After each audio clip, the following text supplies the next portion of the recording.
Bonjour à tous, merci de suivre ce tutoriel qui vise à présenter l'application version 2 du réseau Freelance Network, particulièrement sur sa version mobile.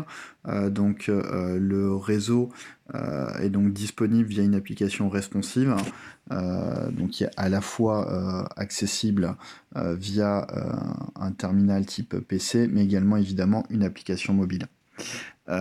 Donc nous allons faire ici cette démonstration. Avant de commencer, un point important, afin de garantir la meilleure performance, nous vous conseillons au préalable de supprimer le cache de votre navigateur, qu'il soit Edge, Safari, Chrome. Nous faisons ici le test sous Chrome. Lorsque vous vous connecterez sur votre mur social, vous aurez un article que j'ai posté et qui précise quelle est la procédure sur les autres navigateurs. Ici sur Chrome, donc c'est très simple, nous cliquons sur les trois petits points en haut à droite, nous allons dans Paramètres, nous allons ensuite dans Confidentialité, nous allons dans Effacer les données de navigation et nous effaçons ces données. Ainsi, nous allons supprimer le cache et garantir les meilleures performances quant à l'utilisation de l'application. Je retourne donc en arrière et je vais maintenant me connecter à l'application mobile. Me connecter.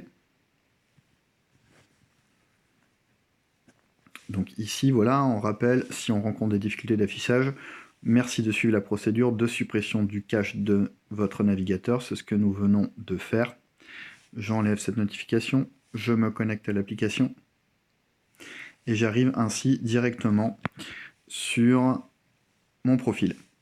Donc, pour rappeler un petit peu les enjeux de Freelance Network, notre objectif est de mettre à disposition des indépendants, des freelances, consultants, mais bientôt nous envisagerons de déployer cette solution pour les développeurs, pour les graphistes et d'autres métiers qui ont l'habitude de travailler en tant qu'indépendants. L'objectif à travers cette solution est de donner donc un outil à chaque freelance pour poster ses propres besoins, ses propres missions. Aujourd'hui, le fonctionnement actuel, donc les sociétés de conseil ou les entreprises les entreprises du numérique, les ESN, eh bien, font appel de façon régulière à des indépendants pour travailler de façon très majoritaire dans des sociétés du CAC 40. Nous, notre objectif, c'est de pouvoir faire en sorte que les freelances puissent développer leur business, développer leur affaire, en faisant des apports d'affaires ou des apports de ressources auprès de leurs partenaires, qu'ils soient intermédiaires ou clients finaux. Donc tout l'intérêt de la solution, son premier intérêt est de vous permettre de développer votre business en complétant vos missions actuelles par des apports de ressources ou des apports d'affaires. Ainsi, vous allez pouvoir avoir à disposition un outil de postage de mission. C'est le premier intérêt. Deuxième intérêt, c'est de pouvoir accéder à l'ensemble des membres de la communauté. Aujourd'hui, la plupart des plateformes actuelles sont en architecture fermée. Vous n'avez pas accès à l'ensemble des membres de ces plateformes. Vous pouvez les rencontrer dans des afterwork. Vous visualisez évidemment l'ensemble des missions, mais le business est trusté par les pilotes de ces plateformes. Au même titre qu'une société de conseil va évidemment sécuriser son business. Nous, ce que nous souhaitons, c'est pouvoir disrupter ce modèle-là et vous mettre à disposition une solution où vous êtes au centre du business. Donc, comme vous le voyez ici, nous avons la liste des différents profils. Vous avez accès à l'ensemble de ces profils. Vous allez pouvoir visualiser leurs différentes expériences, leurs formations, les secteurs et pratiques dans lesquels ils interviennent, une description générale, leur expérience tant freelance que cabinet. Et vous allez pouvoir évidemment contacter chacune de ces personnes pour leur proposer du business ou avoir un retour d'expérience sur des sujets divers et variés. Je reviens dans la liste des profils. Je vais pouvoir également sélectionner des profils qui répondent à certains critères via des filtres en termes de niveau d'expérience, de taux, de disponibilité. de practice. Donc nous avons la possibilité de choisir différents types de practices représentatives du réseau actuel, et nous viendrons mettre à jour ces listes déroulantes en fonction des nouveaux arrivants, et également en fonction du secteur. Un exemple, je cherche des consultants qui ont évolué dans le secteur de l'automobile, je sélectionne ce filtre et j'ai ici la liste des personnes qui ont intervenu pour ce secteur. Une nouveauté d'AV2 est le fait de pouvoir disposer d'un titre. Ici, vous voyez, l'ensemble des personnes sont identifiées consultants freelance. Charge à vous, chers membres, de faire la mise à jour directement dans vos profils. Vous allez pouvoir également préciser une fourchette de taux journaliers dans laquelle vous intervenez. Donc par défaut aujourd'hui nous avons mis votre taux égal au taux minimum et égal au taux maximum. Pour faire les modifications, comment on s'organise? On va dans son profil, on clique sur la petite roue qui symbolise les paramètres, éditer mon profil, et ici de façon très simple je vais pouvoir modifier mon taux journalier minimum, taux journalier maximum. Soyons fous, augmentons le taux minimum et le taux maximum de 50 €. Je suis sur une fourchette donc de 350 €. Je vais pouvoir modifier donc le titre du profil. Je vais pouvoir modifier l'introduction. Et je vais pouvoir préciser les pratiques dans lesquelles j'interviens afin de pouvoir être identifié dans le cadre de recherche filtrée. Donc c'est très simple. Je viens par exemple préciser ici que j'interviens également sur de l'IT finance, ce qui est le cas, j'aurais dû le préciser, mais également sur de l'IT risque. Voilà, les secteurs, on va considérer que c'est complet, et je vais pouvoir ensuite ajouter, supprimer, modifier les différentes expériences qui sont sur mon CV de façon très simple, que ce soit via le web ou via l'application mobile. Je sauvegarde ces informations. Je vais maintenant vous présenter le module de postage de mission. Donc je vois ici en bas à gauche, j'ai une notification en effet, une nouvelle mission a été postée, une mission de direction de projet compliance sur l'anti-blanchiment d'argent, anti-money laundering, donc en acronyme AML. Si je clique dessus, j'ai accès aux différentes informations. Comme vous pouvez le voir, j'ai un accès administrateur qui me permet de publier, valider ou encore d'éditer les différentes offres que vous allez poster.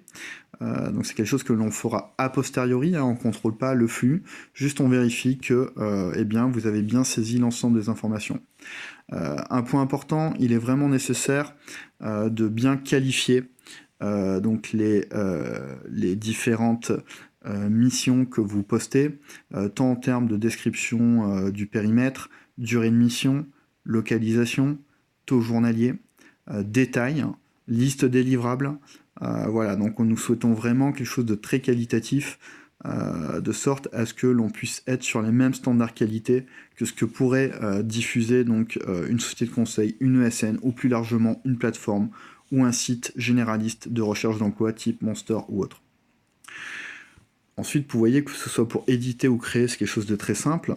On va venir ici mettre à jour les informations clés de l'offre. Supposons que cette offre-là ne soit pas finalement la RATP, mais plutôt Alliance. Je vais pouvoir faire ces modifications-là. Je vais pouvoir changer la localisation. L'ensemble des villes de France est disponible. Je vais pouvoir... Excusez-moi, petite erreur. Hop. Je vais pouvoir préciser la practice souhaitée sur cette offre-là. Je vais pouvoir préciser tout un ensemble d'informations. Je vais rester sur RATP, je ne vais pas changer cette offre-là puisqu'il s'agit d'une offre réelle. Je vais par contre faire le test de poster une nouvelle mission. Alors je vais déjà supprimer celle-là puisque c'était un test pour une démonstration. Donc, je reviens en arrière, je vais poster une mission. Par exemple, une mission, donc si je choisis client confidentiel, cela signifie que vous ne souhaitez pas que les membres connaissent l'intermédiaire avec qui vous travaillez ou le client final. Donc, vous êtes totalement libre évidemment de faire ce choix. Moi, je vais faire le choix d'être transparent et de choisir un client qui sera plutôt de type intermédiaire, prenant Bearing Point. Donc voilà, nous allons travailler sur une mission avec Bearing Point, plutôt sur Paris, avec un taux journalier de 1000 €, plutôt un bon taux, pour une date de démarrage au 1er décembre, une durée de 6 mois, une expérience attendue de 10 à 15 ans, sur une practice plutôt AMOA, et un secteur d'activité, on va dire qu'on va travailler pour le secteur de l'énergie. Je vais ensuite saisir une description. Je vais rechercher un directeur de programme de transformation. Alors, si on est dans l'énergie, disons que ça va être de la transformation sur la R&D d'un grand groupe du secteur de l'énergie. Et je vais pouvoir ensuite faire une description précise de mon œuvre. Donc là, on va se contenter de marquer description précise de l'offre pour le test. Je valide et j'ai donc posté ma mission et l'ensemble des membres du profil ont accès à cette offre-là et vont pouvoir la rechercher via les différents types de filtres ou la voir de façon chronologique dans le flux de mission qui est généré ici. Vous voyez, donc c'est très simple, en moins de 2 minutes, vous diffusez une offre. Au quotidien, vous êtes chez vos clients, vous entendez des besoins potentiels qui se traduisent ensuite en demande formelle de la part de clients. Il peut être judicieux de poster ces offres au sein de la solution. Et ensuite, soit vous mettez en relation la ressource directement avec le client final, soit vous la mettez en relation avec une société du marché, celle avec qui vous avez l'habitude de travailler, ou même encore une autre, si vous n'êtes pas directement chez ce client. Cela vous permettra de faire des apports d'affaires et de les négocier auprès de vos intermédiaires. Voilà, donc ce module de postage de mission, il a un véritable intérêt, au-delà d'animer et d'alimenter la communauté en besoin. Vous pouvez le faire de façon totalement gracieuse, mais vous pouvez également en profiter pour négocier un apport un apport de mission ou un apport de ressources d'ailleurs auprès de votre intermédiaire. L'objectif est d'être évidemment le plus nombreux au sein de la solution, puisque plus nous sommes nombreux au sein de la solution, et plus nous pourrons faire des apports de ressources sur des missions que nous proposent nos intermédiaires.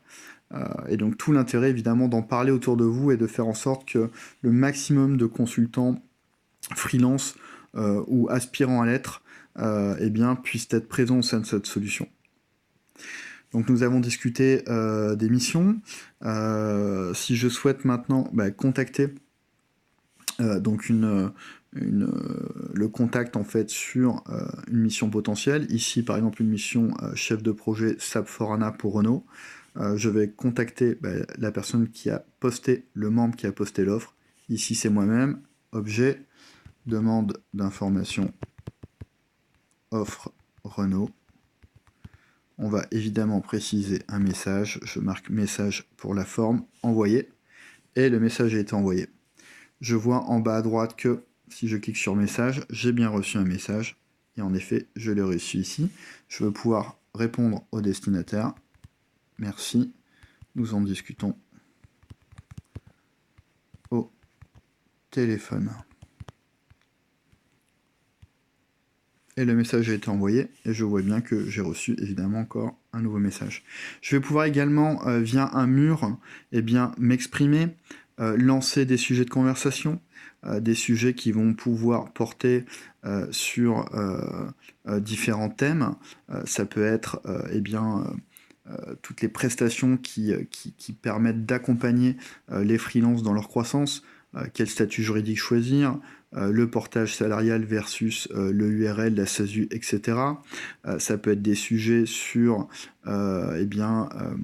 des conseils sur des aspects métiers, comment organiser un benchmark de solutions, comment animer un RFP, un RFQ, comment effectuer une phase de cadrage, Aujourd'hui, nous avons la possibilité de poster des liens, des articles, des vidéos, des photos et d'accompagner cela évidemment de texte.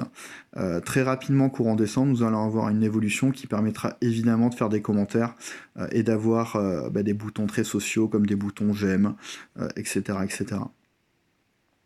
Donc voilà, l'idée c'est vraiment de vous mettre à disposition une première version qui se veut la plus sociable et très simple d'utilisation. Tout est très simple en fait dans cette solution. Je pourrais par exemple ici faire le test, vous voyez, de partager une information sur le mur social. Je vais par exemple aller chercher des informations sur le freelancing, l'évolution du freelancing. Hop. Je vais aller dans l'actualité. Je vais considérer que cet article est intéressant. Donc de quoi parler-t-il? Quelle solution à la pénurie de talents numériques? Je vais venir copier le lien. Je vais revenir dans ma solution. Alors, hop, pour le coup, oui, voilà, c'est ici.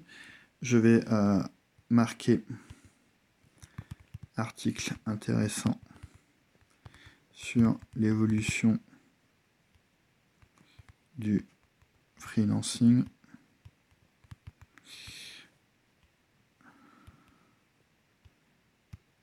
Je vais pouvoir rajouter du gras et marquer à lien absolument. Et ensuite, je vais à la ligne, je vais coller l'information et là, hop, c'est dimensionné. Voilà, tac, et on a l'article. Je partage. Vous voyez, c'est quelque chose de très simple. On peut également supprimer rapidement ces posts. Voilà, donc on peut poster des informations assez rapidement. Bientôt, on pourra les commenter. Donc c'est vraiment une solution qui est simple. Vous pouvez communiquer à travers votre mur.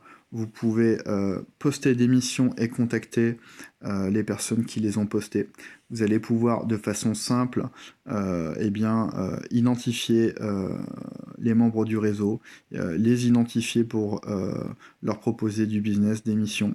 Pensez évidemment à bien mettre à jour votre taux minimum, taux maximum et donc le titre de votre CV. Vous allez pouvoir communiquer avec eux via la messagerie.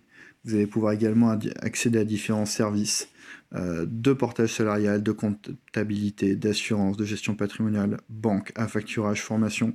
Nous allons alimenter ces différents services au fur et à mesure et passer des partenariats. Voilà donc cette première présentation de cette version 2. J'espère qu'elle vous a enchanté, j'espère que vous y voyez un intérêt. Vraiment en synthèse, hein, je vous incite tous à tester cette version 2, à essayer d'imaginer un petit peu le futur que cela pourrait donner aux différents freelances. On a la possibilité de compléter via ce type de réseau social, de compléter un peu l'offre actuelle qui est celle des sociétés de conseil, des ESN, qui apportent évidemment toute leur valeur ajoutée pour structurer le business auprès des clients finaux. Pour autant, notre valeur pourrait être de permettre justement aux clients finaux de faire appel à terme à des réseaux sociaux comme le nôtre, dans lequel au final on apporte tout autant la valeur ajoutée, l'expertise et l'expérience, tout en leur permettant de réduire un petit peu évidemment leurs coûts, puisque ça leur permet d'avoir un intermédiaire, on va dire, en moins. Voilà, donc l'objectif c'est vraiment d'accompagner un petit peu ce mouvement du freelancing et je vous incite donc vraiment à en parler autour de vous pour qu'ensemble on puisse proposer, transformer, disrupter un petit peu le fonctionnement actuel. Je vous remercie de m'avoir écouté et bonne navigation donc sur cette nouvelle version de Freelance Network.